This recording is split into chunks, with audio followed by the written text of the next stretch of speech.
all the rumblings of drone incident, incursion by Russia into Poland, and even Romanian airspace. 19 drones supposedly flew into Polish airspace and even hit a village, supposedly. Well, now even Ukrainian media saying that no, this actually was likely a Polish missile, an air defense missile. And we know now that a lot of these missiles actually missed the target, only hit there. They even have been only hit 3. NATO has called for Eastern Sentry. Now a lot of the talk is Russia-NATO war directly, and that is a cause for alarm, but I know there's also a reality here. Well, first of all, let's just stop the nonsense about a Russian-NATO war. It will never happen. NATO's incapable of fighting a war with Russia. Again, it's like wanting Santa Claus to be real, but Santa Claus isn't real. NATO can't fight a war. NATO won't fight a war. NATO's in no position to fight a war. This was a provocation by Ukraine, done, I believe, in full cooperation with at least parts of the Polish government. The Ukrainians apparently over time accumulated a number of Russian decoy drones. These are, styrofoam drones that are designed to, activate radars, to absorb fire, to give away positions, hopefully get the Ukrainians to waste air defense resources so that the real drones can do their job. And they launched these into Poland. Belarus reported this and gave the Poles advance notice, and the Poles responded. Of the 19 decoy drones, only 4 were engaged. Apparently only 3 were shot down. One, I think a Polish F-16 fired an AIM 120 air-to-air missile, not a surface-to-air missile, air-to-air missile that missed and struck a village, doing damage. And now everybody admits this is just a total frame-up. It's just there's no one who takes this seriously anymore. But the Poles, because they were playing to a script, went to Article 4 of the NATO Charter, got everybody's on alarm, and then per the script, you see this sentry, or whatever they call Eastern Sentry, taking place. Poland deploys 40,000 additional troops to the border. Please, people, don't panic. It's 40. It's a total of, I think it was 30,000, total of 40,000 troops there now. These are Polish troops that have 14 days worth of ammunition. They ain't going to war with anybody.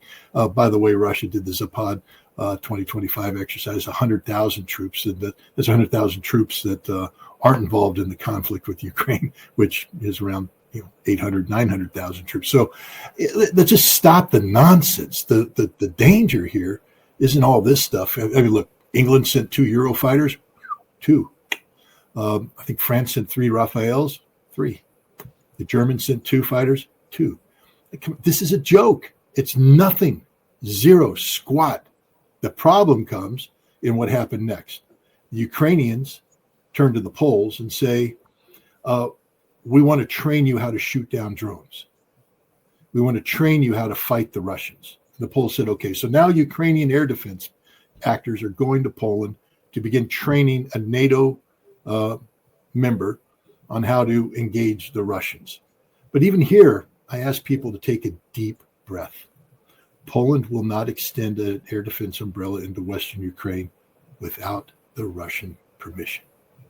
And now we have to go back to Natrishkin's little conference that he had early this summer, where they said, yeah, we think when this war is over, we're probably looking at the partitioning of Poland, of Ukraine. And Western Ukraine will go to Poland, and Carpathia will go to Hungary, and other parts will go to Romania. This is what I think is happening here. I think the Poles right now are getting positioned for the collapse of Ukraine, which is happening as we speak, by the way. Collapses don't happen overnight, but we're looking at the political collapse, the economic collapse. You hear the panic in Zelensky's voice every time he speaks. And now the military collapse. I think what's eventually going to happen, you need to have a controlled demolition of Ukraine. Ukraine can't be allowed just to fall apart on its own. And the Russians and the Poles, I believe, are in contact with another, maybe through Belarus, for the controlled demolition of Ukraine. And for that to happen, there will be a moment when Poland needs to extend an air defense umbrella into the territories that it's going to take responsibility for. The territories that will probably be flooded with humanitarian, with refugees. It'll be a humanitarian crisis. And this will be done with the permission of Russia.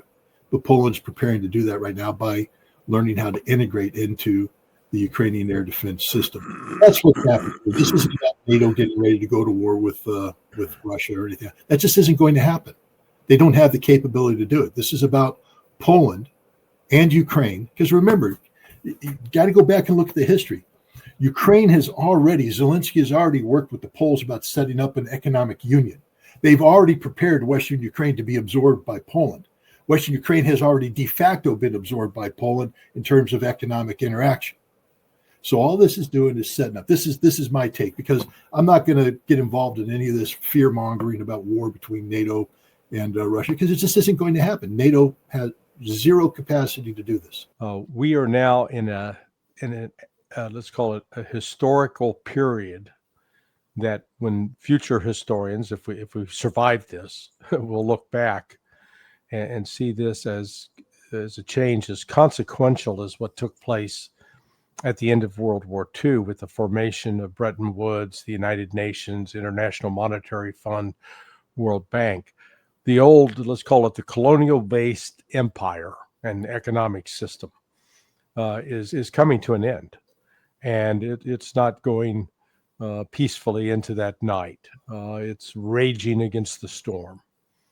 But what has been exposed in the course of the special military operation by Russia is the complete lack of strategic depth in the West.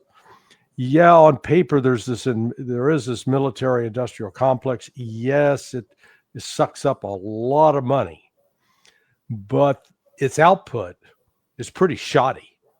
So they've now got themselves into a situation, as we saw with these so-called drone attacks. I think Scott's exactly right. This was something ginned up by Ukraine in a desperate move to create a provocation that would bring NATO into the war full bore. A couple of the drones had actually been taped together with 100-mile-an-hour tape, duct tape. They were, basically plastic and styrofoam. They didn't carry any weapons.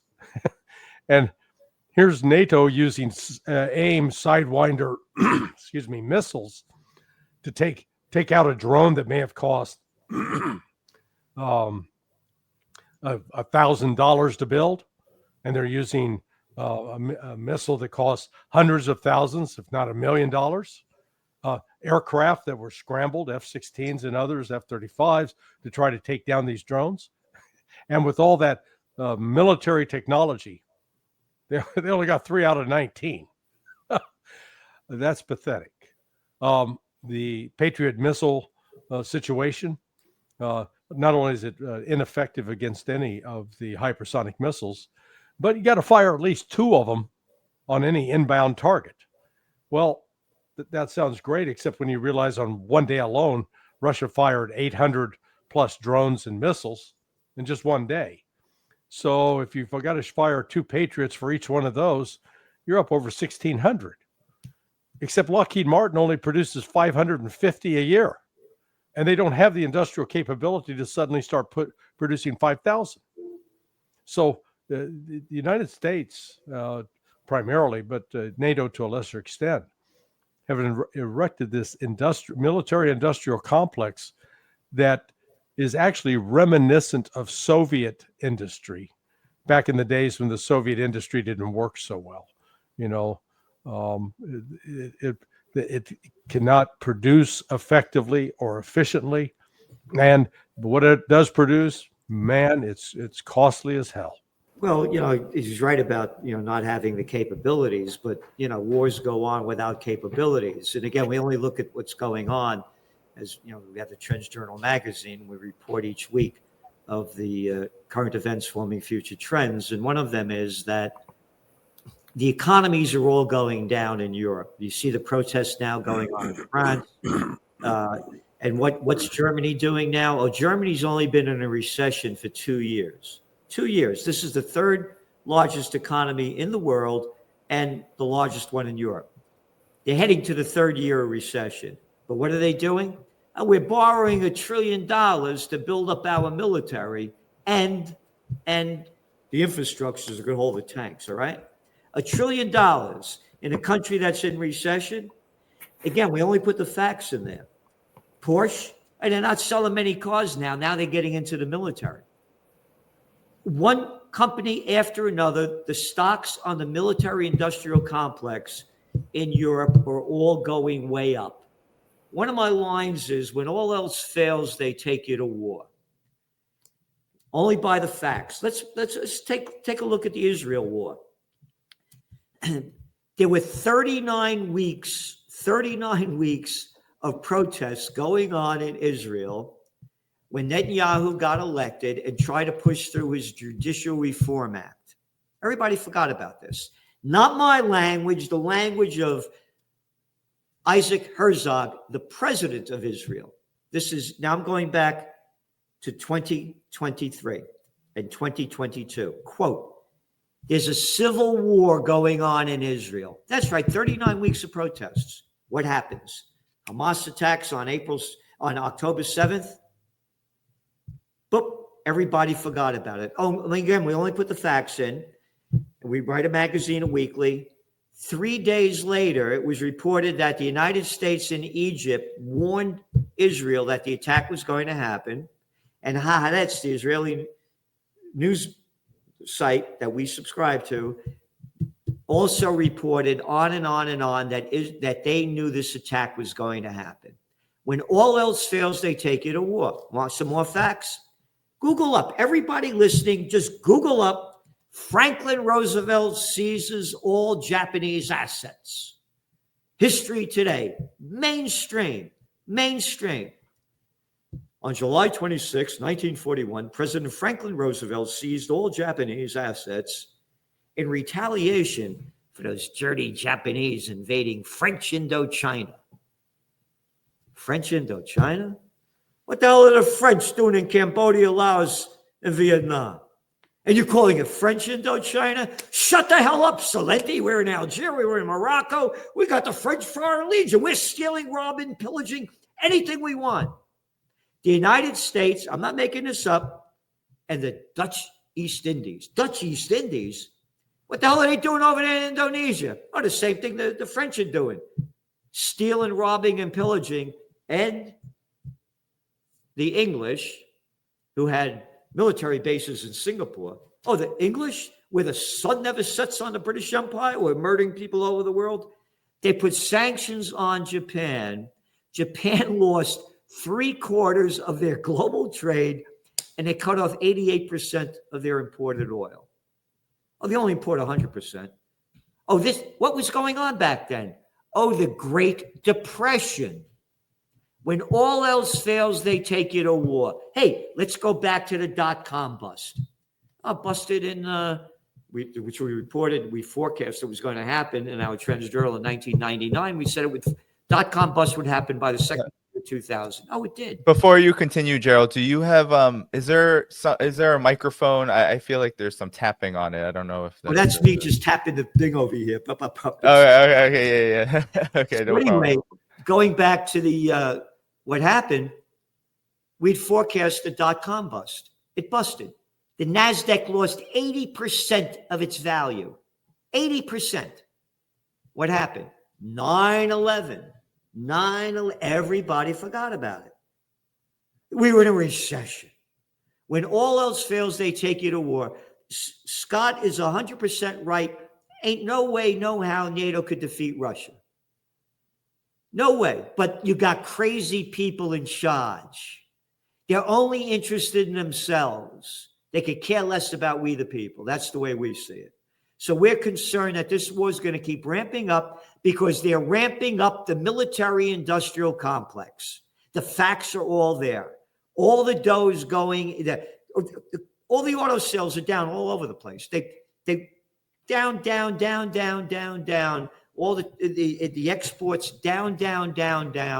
They're building up the economy with the military-industrial complex. That's my concern. Given all this money going to the military-industrial complex, it's quite something else that NATO claims they were only able to, through via Poland, take down 3 of 19 of these so-called drones. NATO can't fight a war with Russia directly, yet they keep talking about it and they keep pushing it. Why now? Why is it that we see NATO, we see Poland, we see Rutte talk in this way and almost deflect from Ukraine? And that's what it feels like too. It feels like a deflection of the situation in Ukraine overall. Well, let's focus on what Gerald was talking about. Porsche. Porsche isn't producing civilian cars right now because they can't.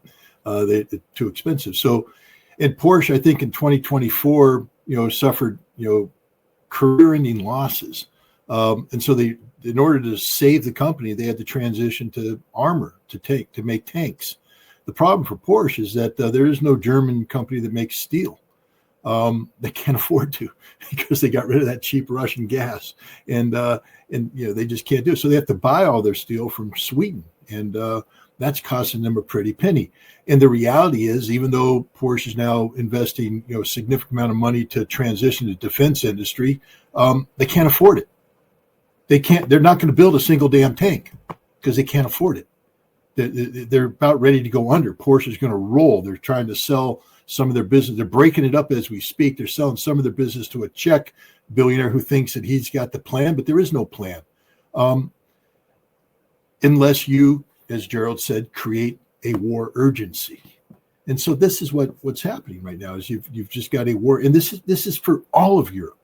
They literally can't afford to do what they claim to do. So in order to convince people to spend the money, which will just destroy the recession-driven economies even worse, they have to gin up the fear of Russia. No one's buying it. The Polish people aren't buying it. The German people aren't buying it. The French people aren't buying it. Nobody in Europe's buying this but the politicians. So they're singing a song to themselves. This is what's happening. Rutte is the Secretary General of NATO, a military alliance that can't sustain itself. Literally, I mean, look at the stupidity of NATO. They weren't able to meet the 2.5% benchmark that had been set that was necessary. That's GDP. So now they all said, we're going to do 5. This is 5% GDP. It's not as though they're increasing defense spending by 2.5%. We're talking about 2.5% of the gross domestic product of the entire nation. No budget can support this. Not a single one can support this. They can't. They don't have the money. It's just stupidity. And so in order to do this, the Germans are talking about doing away with pensions, cutting healthcare, cutting all the things that made Germany work. And Germany is a collapsing society. I was just in Switzerland talking to the Swiss, a nice little bastion of civilization, because they haven't totally sold out yet to the warmongers, although Swiss neutrality is at risk. But they're coming in from Germany. And I said, man, I remember Germany fondly. He said, that Germany doesn't exist anymore. I mean, German trains don't run on time. They break down. Scott, I can attest to this. When I was in Berlin, I was on one of their high-speed trains, and I literally got kicked off, and it was a disaster. But continue. Yeah, France is a joke. Literally, a collapsing, massive stupidity. The British, Starmer, is sitting here talking about, I've got until May of. No, you don't, Starmer. You're going down sooner than you think. All of Europe's going down. And so what do you do when you have this warmongering class that has been in power now for several decades, the European Union / NATO slaves to America, suddenly being told you're on your own? I mean, they're in pure panic mode. And so this is what we're seeing. We're just seeing panic people making statement after statement after statement that is so far removed from reality. Because again, Gerald, they're not going to build a tank. They can't afford it. They don't have the money for it. I mean, they can sit here and talk about all they want. I mean, words can flow. Back in the Depression, at least we had a steel industry. Pittsburgh put steel out there. Ford could convert his Model T into Shermans. The Germans, they got nothing, right? Porsche is a collapsed entity. They're breaking up their steel industry as they speak. The Swedes can't, I mean, they're going to jack up the price of their armor-plated steel. And it's competition because the French now are talking about building tanks, but they don't make steel anymore. Nobody makes steel in Europe anymore except the Swedes. That's it. Nobody makes armor-plated steel. So now you're going to be competing for it. So now you're going to have everybody saying, we need some of this steel. The prices are going to go up. The Germans have no money. They're bankrupt. So this is why you're seeing the rhetoric you're seeing. But the reality is there are people in the background, especially in Poland, because keep in mind that the Poles, they have Tusk, who is just a Russophobic moron. But they also have a new president who's Russophobic, but not quite a moron, meaning he understands certain realities. For instance, the new president is putting the government of Poland on task. Why the hell did one of our missiles hit a village? And why did you report it as a Russian thing? Why are you lying to the Polish people? You got the president of Poland at war with the prime minister of Poland. And you have the president of Poland saying things like, yeah, we ain't extending our air defense into Ukraine. We're not doing any of this crap. We're not. Poland understands the realities. The Polish generals understand the realities of what's going on here. They know they got 14 days worth of ammunition at best. And I always love it because it's 14 days based upon ideal conditions. Larry, nothing in war is ideal. So imagine trying to take your ammunition out of a depot that's just been blown up. Oh, gosh, you don't have 14 days worth of ammunition anymore, do you? Because you just lost 80% of it in a massive explosion because you couldn't evacuate to the combat deployment points, which you haven't established yet. But let's say you started moving some of these combat deployment points. Now the drones overwhelm you and you pop them off. You lose 70% of your traffic going in there. You got 2 days worth of ammunition now, but you don't have any howitzers left because they're all killed too. The Poles know that it's game, set, match the moment they engage with the Russians. It won't even be a hesitation. This is why the Poles are involved in a completely different game right now. Naryshkin, the head of the Russian Foreign Intelligence Service, would not, this is just my assessment, maybe Larry and Gerald can correct me if they think I'm wrong, but he is not going to commit publicly to something like the partition of Ukraine on his own volition. Naryshkin didn't wake up in the morning and go, what the hell, screw it, Putin, up yours, buddy. I'm going to go ahead and unilaterally make the decision that when Ukraine collapses, we're giving Western Ukraine to the Poles. No, he made this decision because there is already things. The Russians don't lead with their words first. The Russians build the foundation of reality, and then their words align with reality. So for Naryshkin to say we're giving Western Ukraine to the Poles, or we're considering it, means A, that decision's already been made, and B, there's somebody in Poland who's received this and acknowledged that that's probably the direction they're going. So I think what we're seeing right now is just sheer panic on the part of NATO, on Rutte, on this moronic. I'm sorry, that's my favorite war narrative because I saw a movie called The Baltimoreans. So I'm using the term moron. I apologize to anybody out there that might be insulted by that.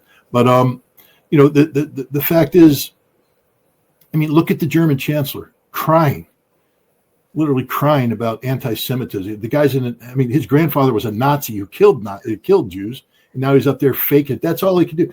Europe is one big menopausal female going through a hot flash, emotions, hormones going. There's nothing serious about Europe today. Nothing serious at all. That's my take. Well, going back to the building up their military, and as I said, when all else fails, they take you to war. And by the way, one of the covers of our Trends magazine, Trends Journal, was Heil Merz, for what he's doing. And again, $1 trillion as they're in recession. But here's the lie that they're selling, and even the mainstream media is selling it. They say that by building up their military, they're going to build up their economy. No, they're not. They're going to go deeper into debt. Their economy is built up when the products that are manufactured in your country are bought by consumers. Number two,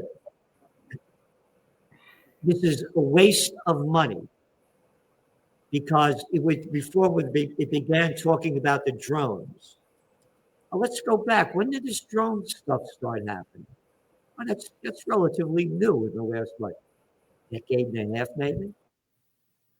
the weapons that they're making, this is like making, catapults to fight a war, or trenches. This is tanks, planes. This is all a waste of money. World War III, what was this guy's name, Einstein? They asked him, what kind of weapons will be used to fight in the Third World War? He said, I don't know, but they'll be using sticks and stones to fight the fourth. Got it? This is a total waste of money. You go to war against Russia, everybody, bye-bye world, it's going to be nuclear annihilation. And let's put something else back in there too. Look what's going on in Israel with that war. There's the slaughter going on now. They're wiping the people out of Gaza. And how many more people are saying that Israel is going to ramp up an attack with Iran? It goes to war with Iran. This time it's going to be a totally different deal. Iran is a very advanced nation, militarily, scientifically, technologically. And what does Israel say they're going to do if they lose? Not my language, their language, the Samson option, SAMSON. They go nuclear. So that's my greatest concern. This weapons that they're making now, this is a waste of money, only enriching the military-industrial complex, and has nothing to do with winning a war. This is one of my books, Trends 2000. I was brought to, it was an international bestseller, I was brought to Virginia Military Institute back in 2000 to talk about what I called New Millennium Warfare. It's a totally different game. And that was 25 years ago, and how things have advanced since then. So again, I don't know how World War III will be fought, said Einstein, but World War IV will be fought with sticks and stones. War is a skill. And, I'm a firearms instructor, and I know that if people go out and practice, they can improve on what they do. Well, what Russia's been doing in the course of the special military operation, it's been going to advanced graduate school. They've been learning all along the way. They didn't start off with one firm plan and then stick to that without any change or alteration. What they have perfected is described as net-centric warfare, and it's the kind of thing that a soldier out in a particular location that's getting attacked, whether by drone or artillery fire, can immediately call in fire on that particular target, so that they're integrated fully throughout the various echelons of the military. And they have perfected this kind of communication, as well as innovation at the lower levels. In the past, the model was that the Soviets were very rigid, and they did things one way and they wouldn't listen to the soldiers on the front line, and that's been proven to be just wrong. I raise that because, in contrast, there doesn't appear to be any learning going on in the West, particularly among NATO. When we look back at the failed so-called counteroffensive that Ukraine launched in June of 2023, this was largely planned by U.S. generals, by U.S. military planners. You don't have to be von Clausewitz or Sun Tzu to figure out that if you're going to attack a bunch of entrenched positions and fortifications that are very much in depth, and you don't have any air power, your chances of winning are pretty slim. And the Ukrainians got wiped out. What I'm raising here, though, is Russia, by virtue of this war, they call it the special military operation because they haven't mobilized society. But nonetheless, they are learning things about their own productive capability, their ability to innovate, their ability to bring new technologies to the battlefield, that they're not burdened with some of the same bureaucratic and political obstacles that the West has shackled itself with. So they're much more nimble and capable.